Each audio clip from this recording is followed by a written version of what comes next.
Ghost Hunting in New England. Your favorite spooky podcast.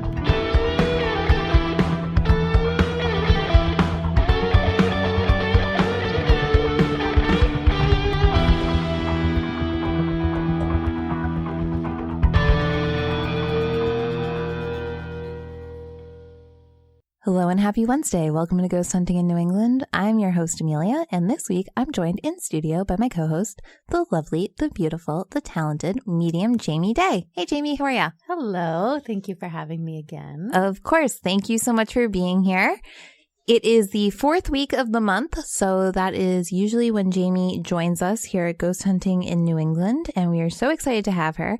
As always, we couldn't make it happen last month, but now we are here this month, and we are talking about something very interesting. But before we talk about that, I would like to say something about Mercury retrograde that I think Jamie knows a lot about that. Oh my God. It's been crazy this round. Like, I feel like everyone always talks about it, and there's a lot of really positive things that can come out of Mercury retrograde. Yes, that's true. But not this time for a lot of people. Like, my podcast was late coming out this week. I know two others that were late coming out this week. On last week's episode, like, my sound quality was so terrible. I feel like for me, I keep being late places or other people keep being late. And can you like quickly tell people what they can expect out of a retrograde? Okay, so there are some positive aspects to it. It's a really good time for slowing down and focusing on, taking care of yourself, releasing things that are no longer serving you. However, it's famous for giving you trouble with technology. I have been having trouble uploading videos and my email readings. On my way here, my check engine light came on, which literally happens to me every single Mercury retrograde. Every single one. Yeah. Which, I need a new car, but that's besides the point. So you also want to be really careful with your communications. So, whether that's, in a relationship or at work, you want to just really slow down and make sure that you're being thoughtful about everything that you say and saying what you mean and not saying things that you don't really mean. Don't make promises that you don't really feel like doing. You also want to double check everything. If you post, make sure the spelling is correct. If you're signing any kind of legal document, triple I was going to say that. it. Yeah. Don't try to hold off on legal documents. Yeah, I agree. And, it's possible if there's stuff that you have to do during retrograde, but just be careful and have somebody else read it too. I signed all the legal documents for my business during Mercury retrograde. Well, it looks like it worked out okay for you. It's very anxiety producing. Yes, yeah. That's like the thing of it for me is like you just have to be careful that you're not going to get so nervous that things are going to go wrong that you manifest things going wrong. Yeah. Which I'm pretty sure is what happened to me with my check engine light today. I hate driving the city because I'm like a grandma. It's embarrassing. But I'm like a grandma. And so I already was anxious. I'm like, I don't know where I'm going. Even though I've been here before. I still was anxious. And then, boom, my check engine light comes on right on the Tobin Bridge. And if my car broke down, they would have thought I was a jumper. It would have been like a whole ordeal. It would have been a whole ordeal if you were stopped on there. God. Oh, goodness. Yeah, it's not a good spot. But thankfully that didn't happen. And you got here. Yeah, I just have to get home. It's fine. There you go. It's fine. We'll be fine. This is fine. It'll all work out. Yeah. Okay, so what we are talking about today is the very, very, very famous, probably I would say the most famous paranormal investigators of all time. Can you guys guess? Can you guess? Did you guys read the show title before? Okay, well. So I guess we call them the grandparents of paranormal research? That's cute. New England royalty of paranormal research. For sure. Ed and Lorraine Warren, who are known for everything. And I'm so, just because I do this, I assume everyone knows about all this stuff. So as I was looking up and doing research on it, I found out that Lorraine Warren's maiden name was Morin. And I went to college with this guy, and that's his last name. And he's also from Connecticut. So I sent him a Facebook thing. I haven't talked to him in almost 10 years. It's been almost 10 years. Are they related? I need to know. I was like, hey, like, I'm really sorry. Like, this is so awkward. Like, I TA'd his class literally like 10 years ago. Oh my God. And he was like, who's that? No. And I was like, you know, like Ed and Lorraine Warren, like they're really famous, like demonologists and you know, psychic. And he's like, I don't know, but I could ask my family.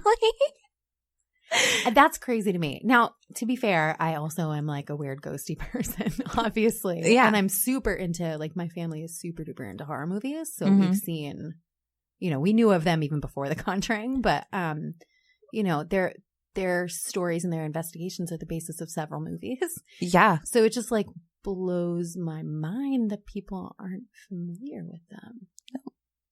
I wonder if there are like West Coast listeners. I wonder if they're even less likely to know who they are. If you're listening to this podcast, I'm pretty sure you know who Ed and Lorraine Warren are. That's true. That's true.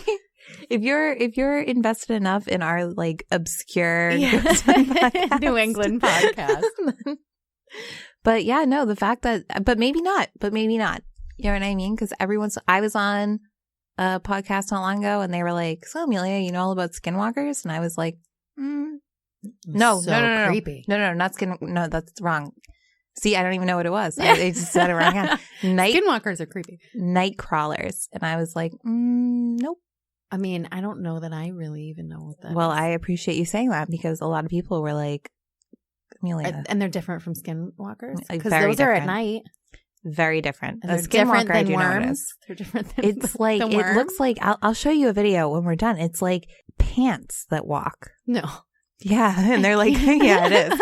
And they're caught on a lot of video and there's a lot of them in California. Really? And, yeah. And there are a lot of, and I looked up after, a lot of like Native American statues and stuff that depict these. What? Yeah, it's really weird. And I couldn't believe I hadn't heard of it, but I hadn't. So maybe some people, because apparently everyone else has, except now you, which makes me feel a lot better. Now I gotta go home and do some research. It's creepy. I don't know. I was very unsettled by it, but yeah. Have you seen the video? It was like a viral video floating around of this like thing in somebody's driveway, but it looked like the little elf from Harry Potter. No. Yeah, I don't know what it's called, but look it up. It's cute. Really? But it's creepy if you saw it in your on your doorbell cam, like in your driveway. Yeah. It kind of looks, I don't know, some people were saying it's a hoax. The way that it's walking, it kind of looks like it could be a puppet. Like a gnome? No, it's like skin, like, you know, okay, I haven't even read Harry Potter. So I haven't either, actually. Okay. But I know that in Harry Potter, like I've seen it from the commercials and the movies, there's this like elf with big ears. Dobby, I think it's called. I don't know. But we'll look that up after too. Okay. Maybe you can put that on like Instagram or something if you think that it's legit. But some people say that they suspect it's really a puppet because of like the way it moves. Like a marionette? Yeah. Cool. Those are creepy. They're themselves. creepy in their own, Yeah. even if it was a puppet. Yeah. But it's funny. It's like cute. It's like running down this person's driveway. Ooh. I'm going to have to check that out. Yes, we will watch all this after. Okay. So, Ed and Lorraine Warren. Ed was born Edward Warren. I don't know why it says that. It says he was born Edward Warren Minnie. Is that like a new version of Junior? I don't know. Maybe that's Minnie. Maybe that's like his real last name and he just dropped it because he likes Warren better. Because Warren could also be a first name. Yeah, but in their obituaries, it says Warren. This thing I found said he was born Edward Warren Minnie. And Minnie was never heard from again. It didn't say why. It didn't say where it went. Okay. Anyway, September 7th, 1926 in Bridgeport, Connecticut.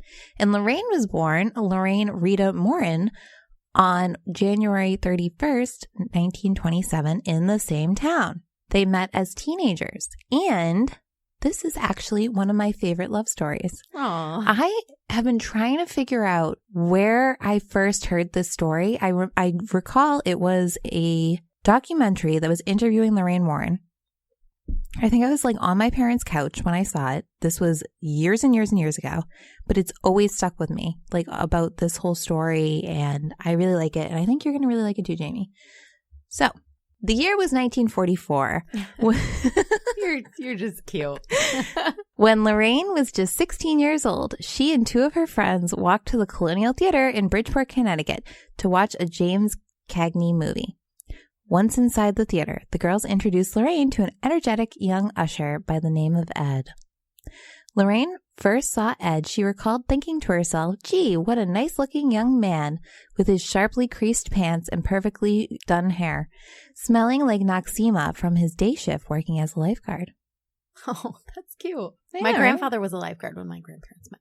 That's and they really were born cute. like in the same time. You know, and I think So I about can that picture too. it. It's like everyone back then, like your soulmate lived like 2 doors down. Yeah. And you stayed together forever. And now it's like... maybe it's just you stayed together forever. Maybe. I don't know. I don't know. All right. Well, anyway. Okay. So after the movie ended, Ed offered to walk the 3 girls home. And as they walked, Ed told the girls he would buy them all a Coke. At the soda fountain, the 2 other girls ordered their Cokes at 5 cents apiece. And when it came time for Lorraine to order her soda, she instead opted for an ice cream soda instead, which cost 10 cents. Oh, boy. Ed often joked throughout their marriage that when Lorraine ordered the ice cream soda, I always knew she was a gold digger. Nice. That's very romantic, Amelia. I can see why you like this story so much. After the 3 girls had their drinks, they continued on their way to their respective homes. Lorraine became worried because her house was the last one on the route, that it would not be appropriate for Ed to walk her all the way to her house by themselves. What a lady. Yes, absolutely. So she told Ed that she would continue to her destination alone. Ed nodded in understanding and ran to his own house. Lorraine then says, when he ran across the street, I didn't see the slender young man of 16. I physically saw Ed as a grown, older man, a man that I would marry. Oh, And that gave me chills. She's psychic, so. in fact, when I Cute. returned home for the evening, I wrote in my diary, today I met the man I'm going to marry. Oh. See, isn't that really sweet? That is really sweet. That has always stuck with me. I think that's beautiful. That is. And she was right. She was right. Because she's a very gifted clairvoyant. And that's why we all know who she is. Yes. Okay, so Lorraine always had clairvoyant experiences, even as a child. And she, as a lot of psychic children do, just kind of assumed everyone had those. And then as she kind of started figuring out that everyone didn't have them, it became harder to kind of explain it to people. And I relate to that. I bet you do. So this is a clip I found that I wanted to play because she says it a lot better than I do. For one thing, Ed did not understand his psychic ability. Did you tell him right away, or how? I tried to tell him. I even tried to tell my parents, but nobody understood me. I didn't look for it. I really didn't look for it. When I realized there was something about me that was different, and I was at a private Catholic girls' school, and I told one of the nuns that her lights were brighter than Mother Superior. Oh. And I paid a price for that. Good looks like very pastel colors around your aura, around them. And is it always around the head area? Yes, it's always around the head Always area. around the head area. And, but then, Bad is terrible. So that was one of the first ways, and I've heard her say that before. In that interview, that was one of the last interviews to happen right before she passed away at 92 years old. Wow. But that's what she always says, and I've heard her say in other interviews too, is that she said that to one of the other nuns, and that's when she first realized other people couldn't see these lights. Yeah, I've heard her say that too, that was the lights that she saw around people. She talked about that a lot and pretty openly, how that's what she first saw when she was a kid. And it kind of traumatized her a little bit to realize that other people didn't know this. And she tried to kind of at that point not really do it. But she always said, she's a devout Catholic, as is Ed, that that's what God wanted. God wanted her to have this gift. And so that's kind of what she was going to do. And she was going to continue doing it and working with it. Amen. There you go. Every once in a while, I get messages from like religious skeptics about how I'm like sinning or whatever. But that's how I feel. Is I feel like, you know, your ability to help people with this gift is a gift. You know what I mean? It's a gift. It's an obligation. I'm glad she listened to it. Because look at all the work that they did. Absolutely. So shortly after the two met, Ed was deployed to the Navy on his 17th birthday, and the ship he was on sank about 4 months later. Oh my God. Isn't that insane? So luckily, he didn't sink with the ship. And luckily. Thank goodness. And he came back home on what is called survivor's leave, which apparently is 30 days. You get to unwind from that. They should give that to mothers. Yeah, for sure. Survivor's leave. Anyway, carry on. So that was in 1945, and while he was on the leave, he married Lorraine, and he finished up with the Navy during World War II, and the couple had a daughter together named Judy in 1951.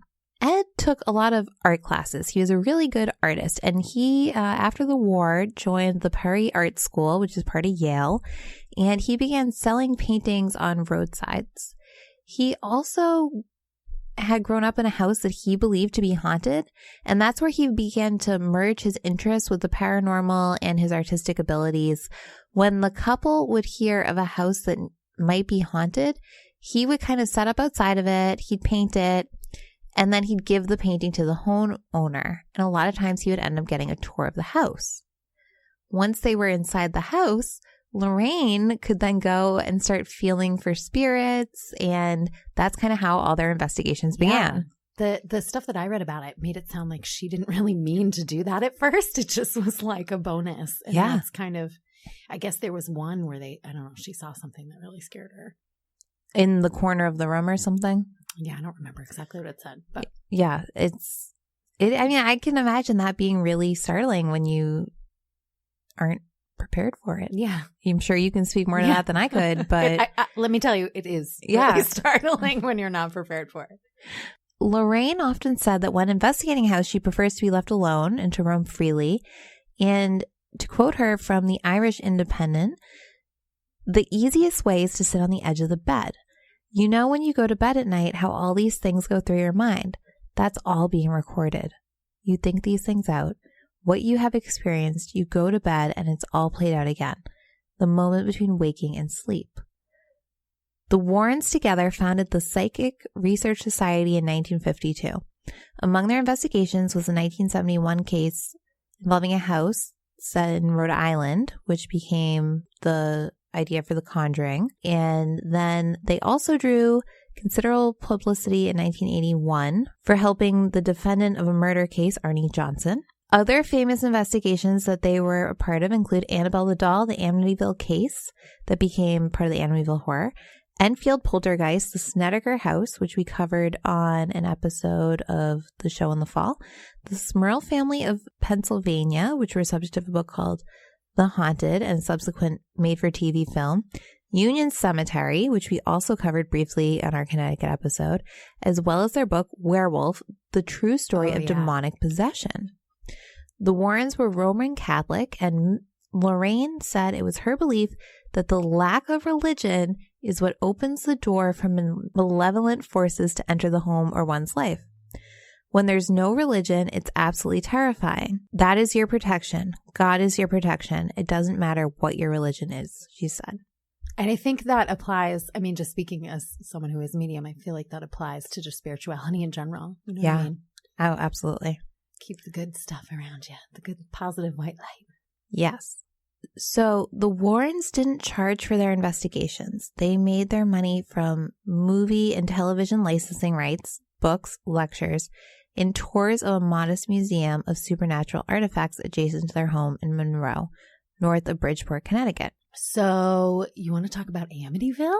Yes. Okay. So that is, I would say, probably the most well-known of all their cases, just because it had so much publicity, and it's had so much ongoing publicity for the last, 50 years now? Yeah, for sure. Which is insane for me to think that 1971 was 50 years ago-ish, right? Yeah, it's a long time ago. Okay, so there's a home on Long Island, and this family, the DeFeo family, lived in there.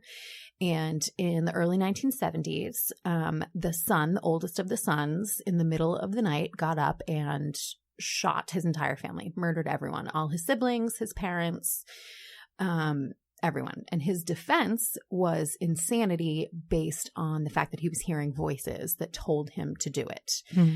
There are movies about this. There's an Amityville horror prequel that I think I heard is fairly accurate. Like, it's way before the Lutz family. And it's the backstory of the DeFeos and how the house came to be, you know, haunted or possessed or whatever it was. So cut to some time later, I think it was like 1975, they all move out, and he's, you know, been convicted. And now the house is on the market for a steal. Yeah. Because, you know, slaughterhouse. Because they didn't actually move out. Yeah. Yes. Correct. So the house is on the market, and George Lutz, family man, decides he's going to buy the house for his family. They lasted 28 days before they moved out. Wow. So here's the thing. If you've seen the movie, the ending is really not as dramatic in real life as it is in the movie.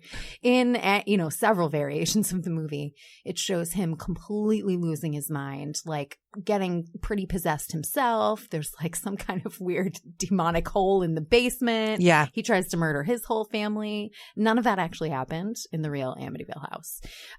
So he reported, before they even moved in, the part about them hiring the priest is true. So they had their family priest come and take a look at the house, and he reported smelling like rotten, like dead meat in the smell in the house. The smell in the house was rotten, dead flesh, meat.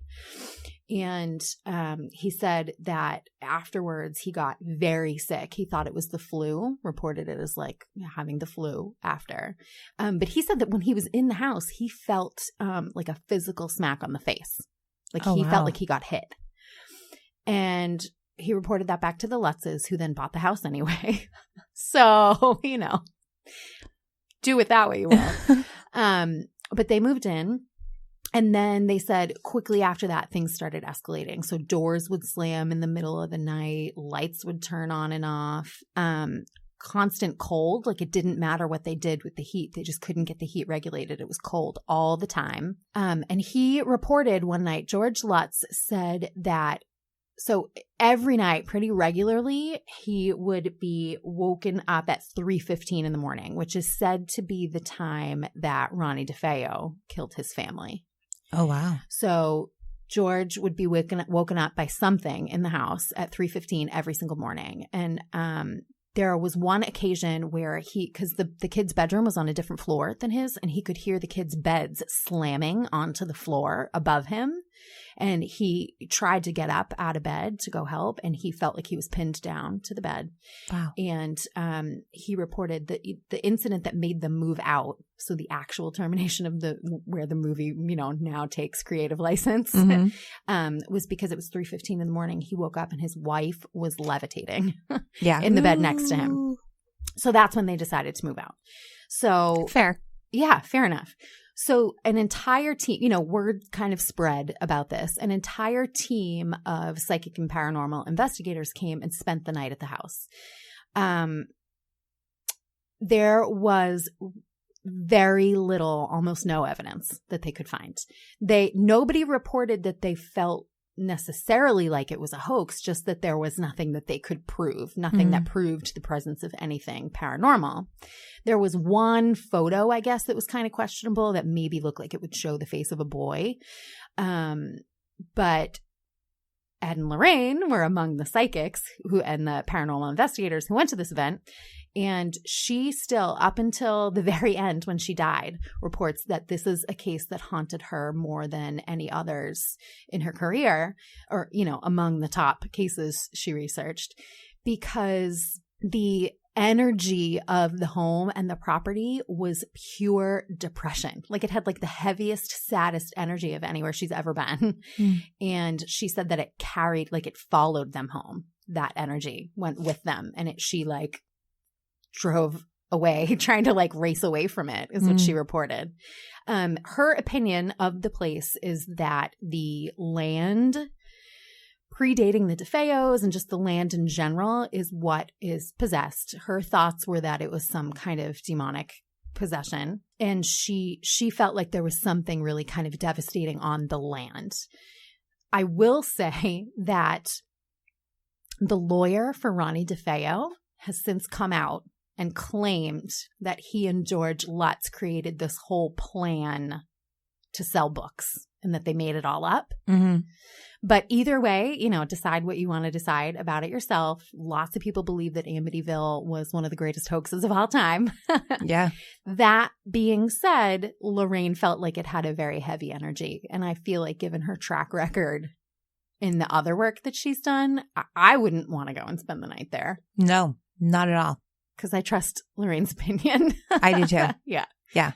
But how could DeFeo have been in on it? Didn't he kill his whole family? So DeFeo had a lawyer because he didn't die. He didn't kill himself. Yeah. DeFeo had a lawyer who, I don't know which one started the conversation, whether it was Lutz or DeFeo's lawyer, but they got together and were talking about a book. Writing a book with Ronnie DeFeo and George Lutz about the experiences in this house and how it was demonic and whatever. And they ended up not writing it because they both got separate book deals. They decided not to work together. But later, after the fact, the lawyer came forward and said, no, we made this all up for the sake of a book. Does that make sense? Yes, that does make sense. And there have been other mediums since that have gone in the house and no one really reports anything. And the same family, I guess, has lived there for like a really long time now and they have no reports. They say it's fine. So. Yeah, I saw some stuff on that too about how like some mediums at that time and psychics would like go in and then they'd leave and they'd like throw up on the lawn. And then other ones would be like, there's absolutely nothing here. Yeah. Holzer, have you heard of, the Holzer files? Mm-hmm. He went and investigated, and I guess he says he saw an Indian chief, and he thinks that DeFeo was possessed by the spirit of some kind of Native American man. Oh, wow. Like an evil, scary, bad one, Yeah. not a warm, fuzzy one. Right. So, who knows? That's crazy. Yeah. But so she said she thought it was the land, which I think is interesting because if you listen to the episode that we did about Danvers State, that's what I say. That's my professional opinion on the place. It's the land. Yeah. What do we got next? You want to talk about The Conjuring? Sure. Okay. You guys did an episode on it, right? We did. We covered that one on Ghost Stories from Rhode Island episode, which I believe came out in June. So it's one of our first episodes. Oh. Yeah. So, I mean, not so for the family. No. It's a pretty rough time that they had. So the things that I thought were really interesting about this case, I will tell you that Lorraine Warren herself signed off on the movie saying that it was mostly accurate. Yes. The part that she says is not accurate is the end. So in the end, I don't know if I want to say it. I don't want to spoil it. Nah. Spoiler alert. Yeah, everybody fast forward a little if you haven't seen it and want to see it. But the movie's pretty old, so if you haven't seen it by now, get with the program. Yeah, I mean, come on. So in the end, the mom ends up needing an exorcism from Ed Warren himself. And it's this big, crazy scene. And he was worried about Lorraine and like how this case is becoming dangerous for her and all kinds of, movie drama. Mm-hmm. The real story, Lorraine said, my husband's a Roman Catholic. He would never in a million years perform an exorcism without a priest. He would never do that. Yeah. You could never, ever get him to do that. So that part was inaccurate. But the part that I found even funnier is the fact that they weren't even there for that because, for the end. Right. Because they wrapped it up on their own because Ed and Lorraine Warren got kicked out. Yeah. Because it was worse. They made it worse. Yes. All they did was make the ghost mad. Yep. A few other people had said that too, that, the Warrens would show up and all of a sudden all the energy would really start going nuts. Yeah. And it makes sense to me. Me too. There were even totally parts. Believe that. This morning, I was just sitting at my desk in my own office in my own house, researching a little bit, just reading up on some background stories of them. And there were some times where I had to walk away. I was getting the chills. I brought my black tourmaline with me tonight to protect us. Yeah. Listen, thank you. I'm not messing with demons. Nope. Ghost Hunting in New England is never messing around. No, with demons. Ghosts. No. Listen, I don't care about ghosts. I'm not afraid. I ain't afraid of no ghosts. Mm-mm. But No. I'm not inviting any demons. Nope. in. No. So overall, everything that I was reading about her, the thing that stood out to me the most was how fearless she was. Yeah. They were, but her especially. Yeah. Fearless. I went over a ton of different podcasts and stuff preparing for this, and I want to quote the one I heard this on correctly, and I'm pretty sure it was on the program, The Grave Talk. So you guys look that up. It's a great podcast either way, even if this isn't the exact one. And their son-in-law, Tony Spira, was on it, and he was talking about them, and he was saying how, a problem now is that ghost hunting and this stuff is so common now. People make a lot of really dumb mistakes, and people try to play with things they shouldn't be. And that's something I always say on the podcast. Yeah. Like when I tell people, like, do not play with Ouija boards. Like, this isn't me just being like cute and paranoid little Christian girl. Like, right? you don't want to mess with those types of things, because is something bad going to happen?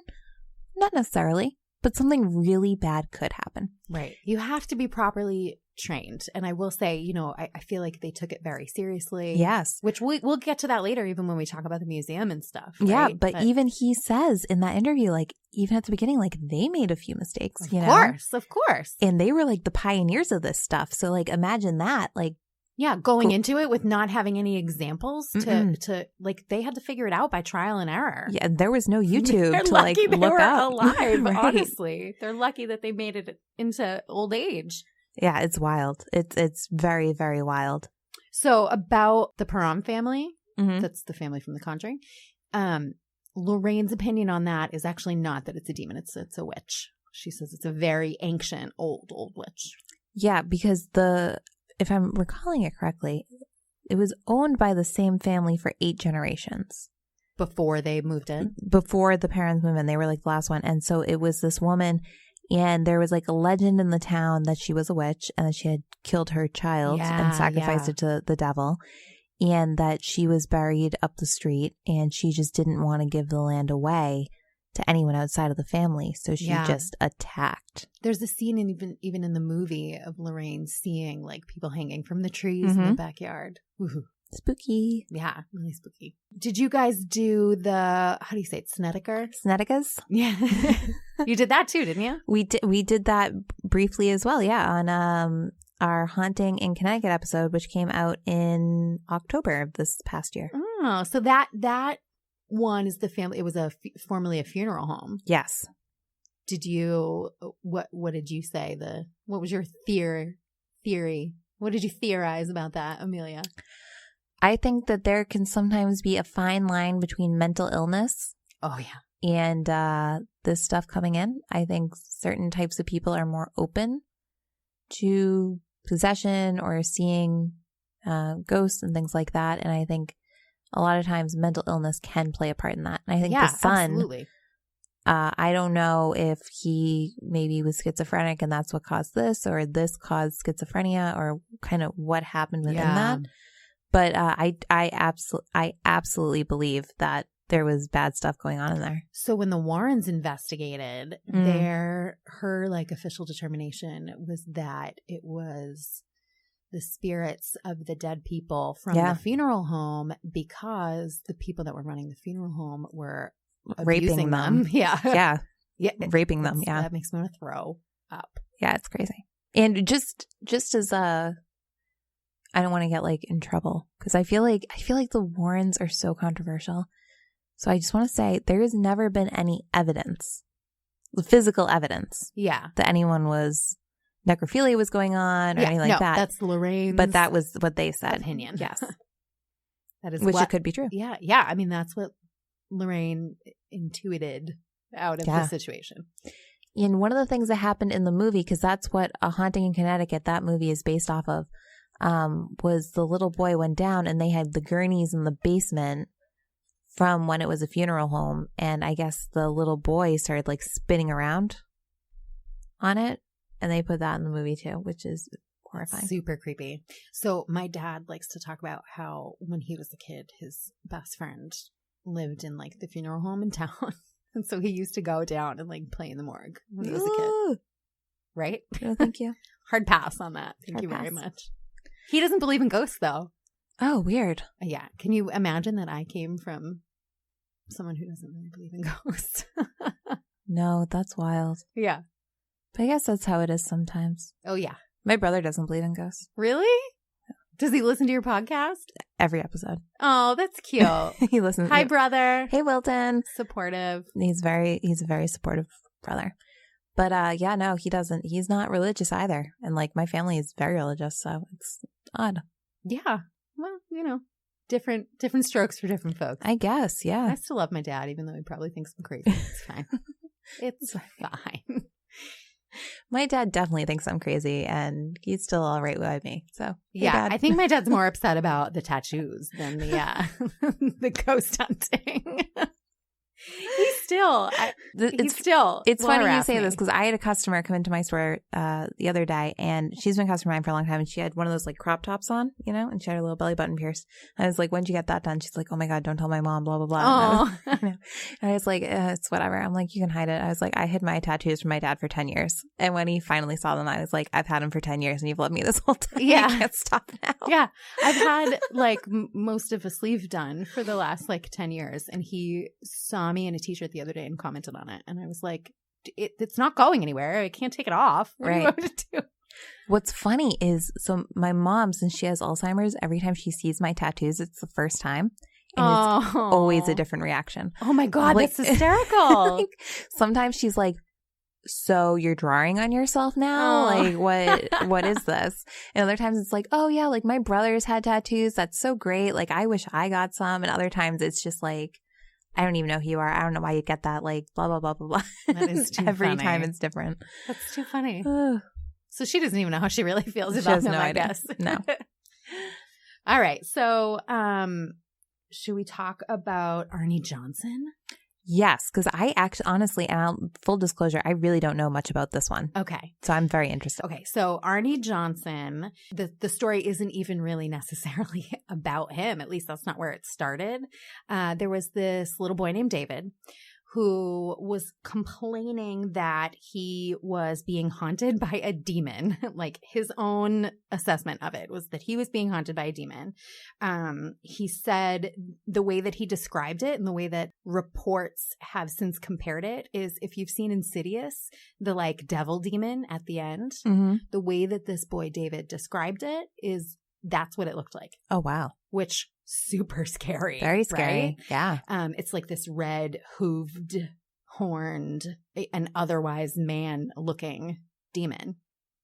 And he said it would come into his room at night and bother him, and it would talk to him, and he would hear its voice, and it would tell him to do bad things. I guess there were a couple of mornings where he woke up and would be covered in bruises and scratches. And so he was freaking out, and so he went to his big sister, Debbie.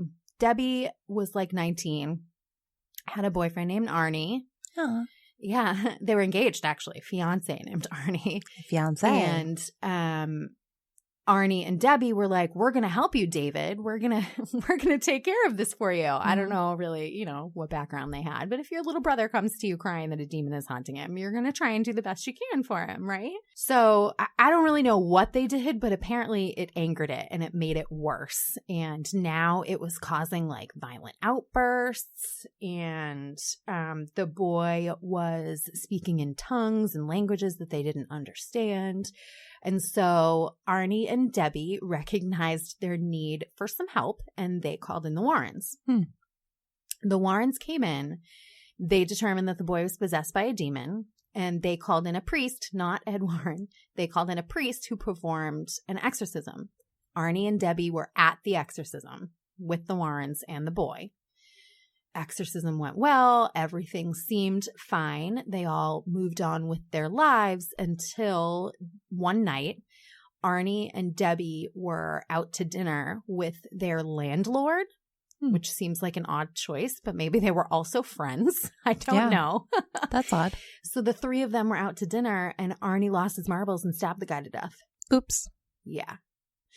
So the reason why this case is known as the trial of Arnie Johnson is because the Warrens were called to testify. Because this is the very first case on record, anyway, of the devil made me do it.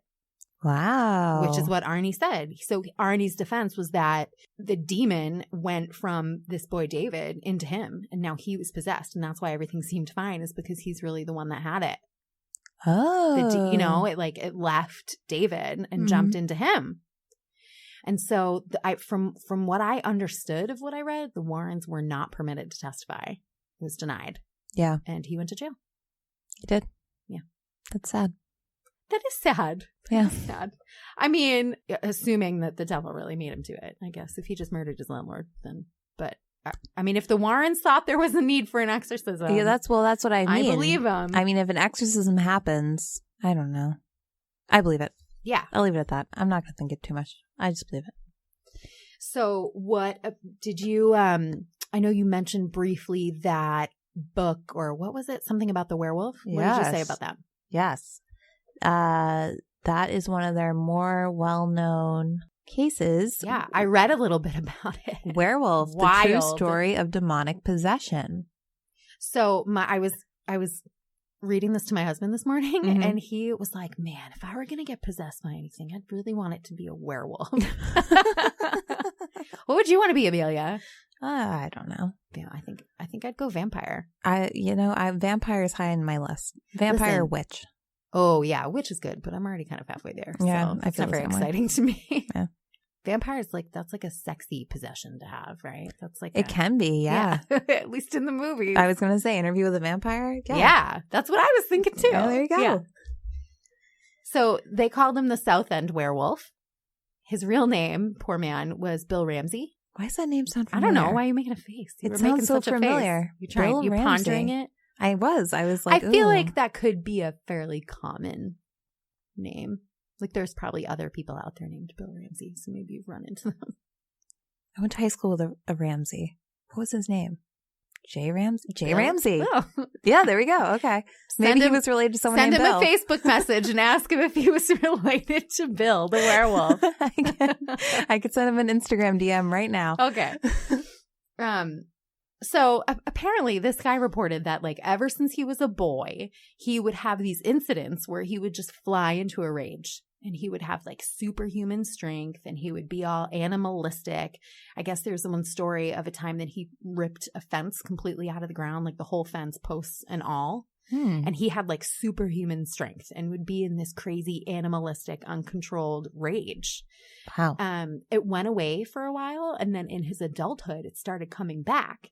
And it got so bad, he would have violent outbursts. He got arrested, I guess, a couple of times because of his violent outbursts. And he even tried to fight the police. It was a whole big thing. Uh-oh. And it got to the point where he felt like he had to lock himself in a cage at night. And he would lock himself in a cage. How the F do you lock yourself in a cage? I don't know. Maybe he had someone help him.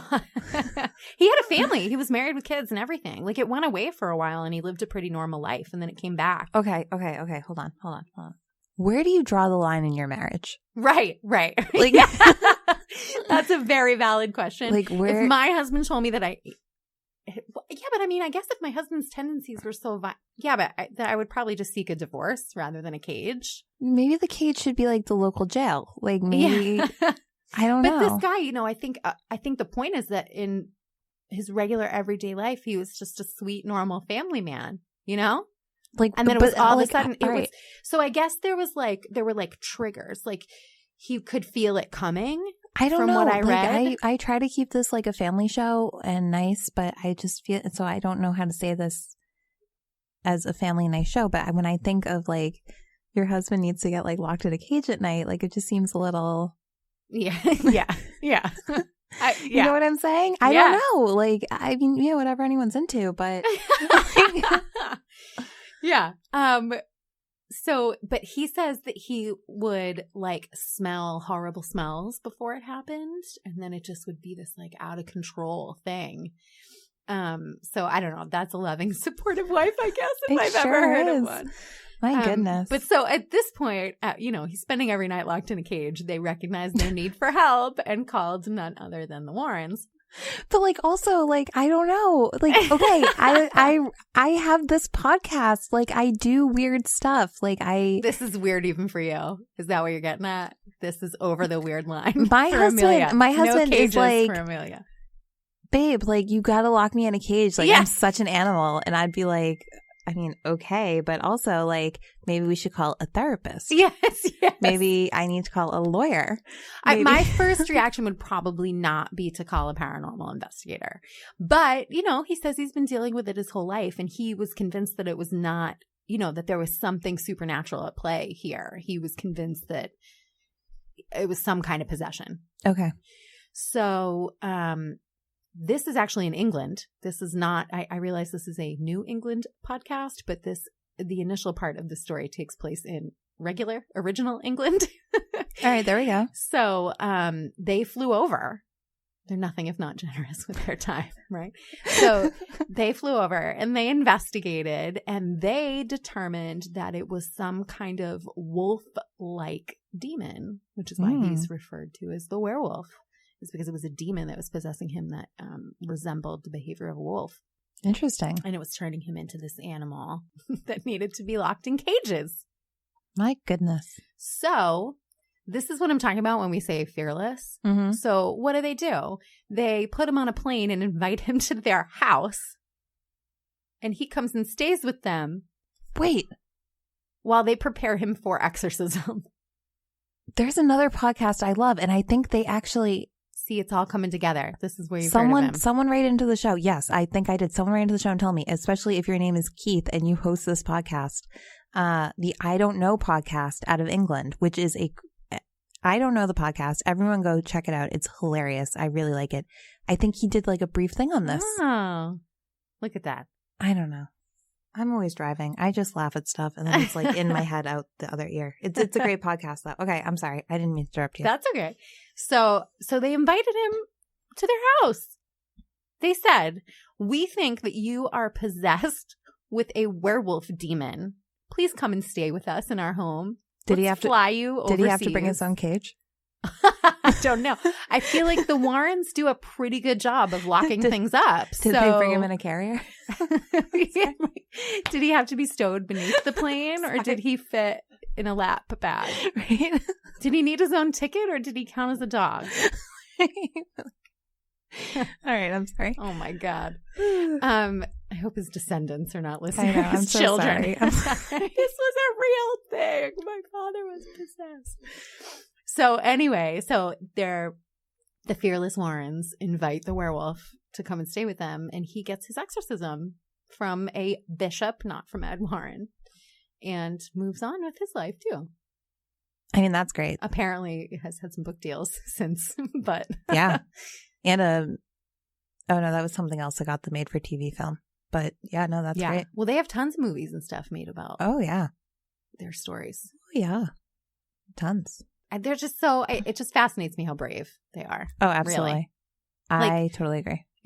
Ed referred to himself as a demonologist. Like, no, thank you. I would not want to be a demonologist. No, that is risky work. We in the last 3 weeks, we've had a lot of demonologists like our Facebook page, and really? Let's call. I know they're all in New England, and I want to. I keep being like, I need to reach out to these people, but I haven't. But I should. And if you're listening, maybe you should reach out to me. Just make sure you bring some black tourmaline and some sage or something. Don't bring a demon. Just bring yourself. Okay. Oh, but maybe they can maybe they're listening and saying oh, yeah, here's how you could protect yourself. But that's what I want. I would like to know how to protect myself from. Okay, that's what I want. think professionally I've got it pretty down. Protecting myself from negative spirits and regular entities. But I wouldn't know what to do if I came across a demon. That probably needs a little heavier than your average ghost, I'd think. Yeah, I think so too. You need some extra. I don't know. A little extra something. We don't want to manifest it. I know, Yeah, right? Okay. No. Moving on. Okay. So yeah. So when they were doing all of these investigations and things, they collected artifacts and relics. And that created their museum that they had in their house. Fearless. For sure. Because this was of all various things that were all had some sort of demonic presence associated with them. So the eccentric collection is said to contain everything from the alleged vampire coffin to a child's tombstone, which was said to have been used as a satanic altar. Nice. Death curses written down, demon masks, and psychic photographs line the walls of the museum, accented by a Halloween store's bounty of plastic props. Oh my God, really?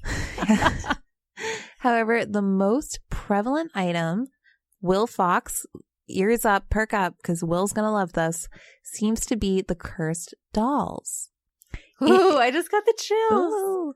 In addition to a number of nameless toys, the museum's centerpiece is the Raggedy Ann doll by the name of Annabelle. Yeah, so I think that's an important distinction to note, is that she looks nothing like she does in the movies. No. She looks really like a Raggedy Ann doll. Yeah, like very safe and friendly. Yeah. My kid would pick that up, I guarantee. Let's hope not. Who is said to have killed a man. Annabelle sits in her own glass case, backlit by a haunting red light. Looking at the Warrens' collection, one might think that hell has a thing for dolls.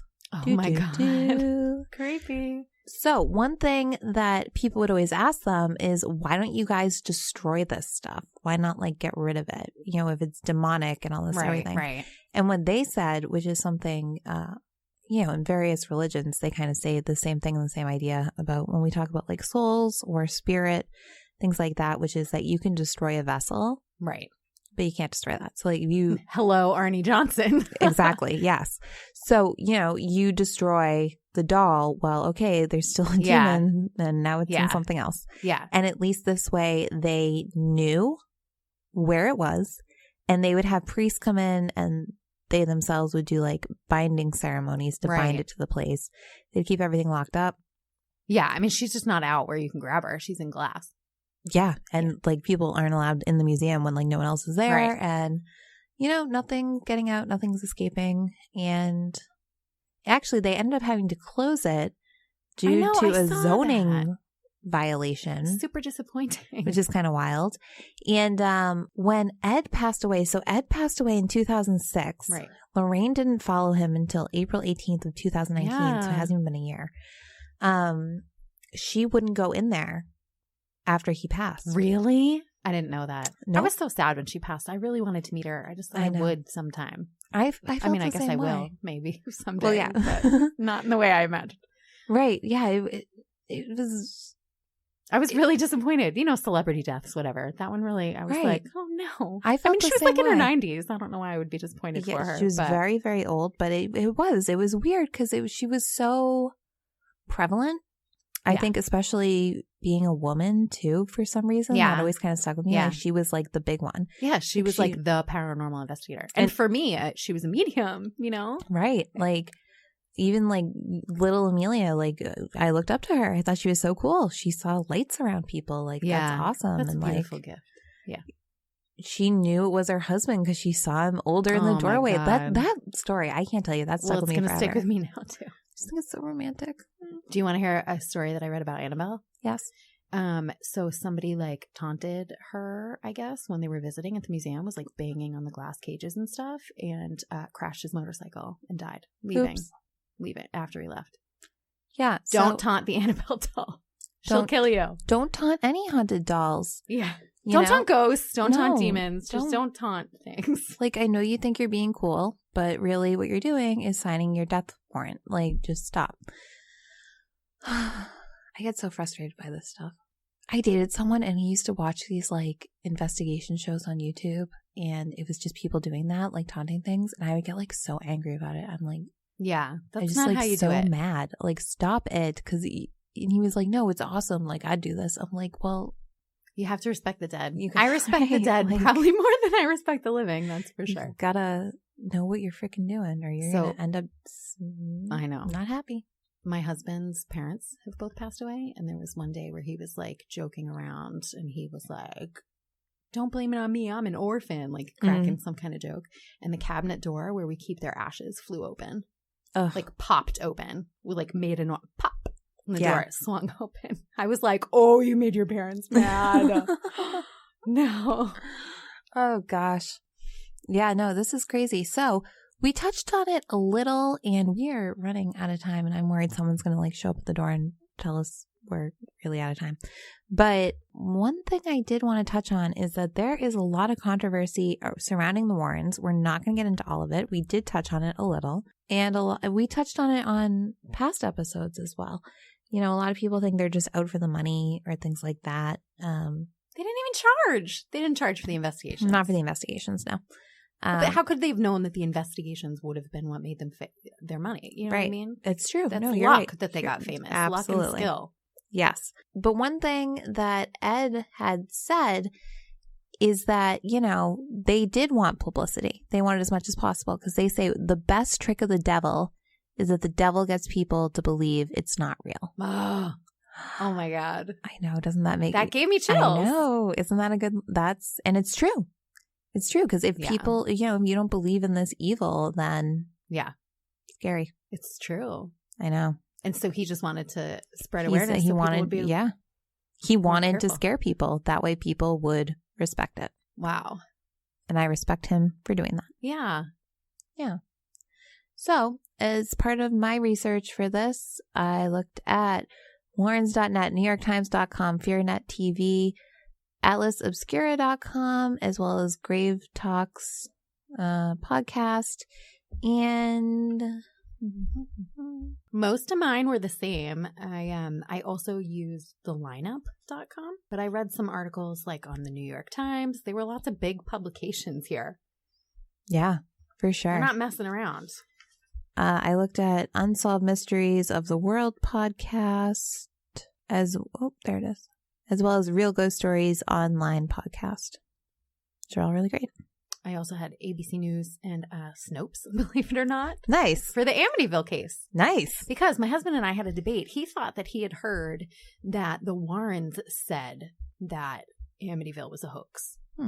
And that's, I don't know, I just like believed him because he's really good with like movie knowledge and stuff. So I thought that was true. And then I was like looking for facts about that and discovered that that's not really the case. Yeah. Sorry, honey. That's great. But so thank you so much for coming on. Thanks for having me. You are welcome. So we had a thank you guys so much. Thank you for finally sending me ghost stories. I really appreciate it. I have a lot of them. We're going to hold on that till next week. So please continue to send more and more ghost stories so we can include it on next week's episode. And Jamie, did you have anything you wanted to plug? Let's see. Sunday of this weekend, I have a yoga and meditation workshop. What is this weekend? Oh, it's not going to come out until after. Right. Okay. This comes out on Wednesday. Yep, correct. So this past week, let's see. What do I have coming up? I've got a retreat coming up this summer, yoga and meditation, and we're super excited about it. That's in August. You can get the details of that on my website. But closer to that, I have in March, I have a metaphysical mixer happening. It's totally free. It's a Gentilly Brewing Company in Beverly, Massachusetts. It's on March 28th. And it's for people who are into stuff like this, who might be into yoga and crystals and healing modalities like Reiki and I will be there. I'm going to be there. Awesome. Yeah. I will be there. So it's just a way to make new friends who are into the same weird crap that you are. Yay. Yay. Yay. That's awesome. And can people still sign up for the Community Growth Project? Yes, I would love it if people still signed up for the Community Growth Project. And thank you so much, Amelia, for your contributions. The cooking videos, I am loving them. You guys, if you haven't checked it out because you're not members, but you should, so that you can see her cook for you in her other, the two sides of Amelia. Watch her cook. So for February, we did, the theme was love, and she showed us how to make some aphrodisiacs. It was adorable. It was great. It was cute, and they looked really delicious. And I'm a slacker and haven't made them, but they looked good. I would like to. They're yummy. They're yummy, and they'll make you really happy. Yeah. Share them with someone you love. Yeah. So we have that. We have Amelia's videos there in the Community Growth Project, and we have just spiritual development techniques, There's like a collective card reading every month that you can choose from, learning about different crystals. I have people that do yoga videos and sound baths. It's just a really fun little way to sort of work on self-improvement with the community. I love sound baths so much. Me too. I'm going to one tomorrow. I'm going to one Sunday. Are you? Yeah. Have fun. New Moon Gong. Where are you going to yours? In a place in Haverhill. Cool. My friend Lauren that does them for the Community Growth Project is hosting one. Oh, that's so cool. Yeah, they're so relaxing. They take me to like another planet. I go to an ashram in Millis, and they do it I'm sure they do it all the time, but they do it, when I go to is on Sunday nights. I love that. Good.